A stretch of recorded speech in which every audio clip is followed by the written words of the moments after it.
Tribuners Belanda akan menghadapi Argentina di perempat final Piala Dunia 2022 pada Sabtu dini hari. Pelatih Belanda Louis van Gaal mengobarkan misi balas dendam kepada Argentina di laga ini. Bahkan Van Gaal sudah mengantongi satu kelemahan kapten timnas Argentina Lionel Messi. Satu kelemahan tersebut menurut Van Gaal adalah Lapulga tidak banyak berpartisipasi ketika timnya kehilangan bola. Hal itu bakal menjadi senjata The Orange untuk mengalahkan timnas Argentina.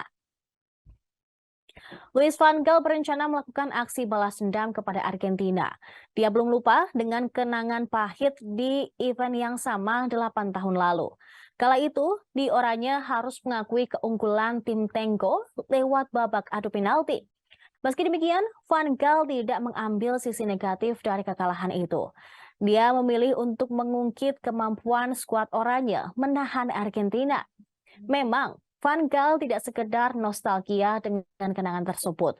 Pasalnya, dia dan para pemainnya saat itu berhasil menerapkan taktik yang membuat roh permainan Argentina mati kutu. Lionel Messi yang jadi tumpuan serangan tim dibuat tidak berkutik. Pemain berculuk Lapulga itu tidak banyak menyentuh bola.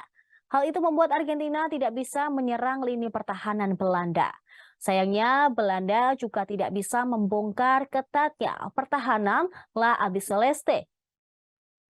Oleh sebab itu, Van Gaal bertekad membalas dendam di Piala Dunia 2022 kali ini. Tim arahan Van Gaal memiliki kekuatan merata antar lini. Di sektor pertahanan, Belanda mempunyai Virgil van Dijk yang jadi pemimpin. Selain itu, Van Dijk juga berperan sebagai ball playing defender yang cukup baik. Sebenarnya, di Oranye mempunyai Jurriën Timber yang memiliki ketenangan membangun serangan yang lebih baik. Para pemain belakang akan mencari Frenkie de Jong yang bertindak sebagai katalis. Di sektor penyerangan, skuad Oranye dapat memasrahkan bola kepada Memphis Depay dan Cody Gakpo yang memiliki skill di atas rata-rata.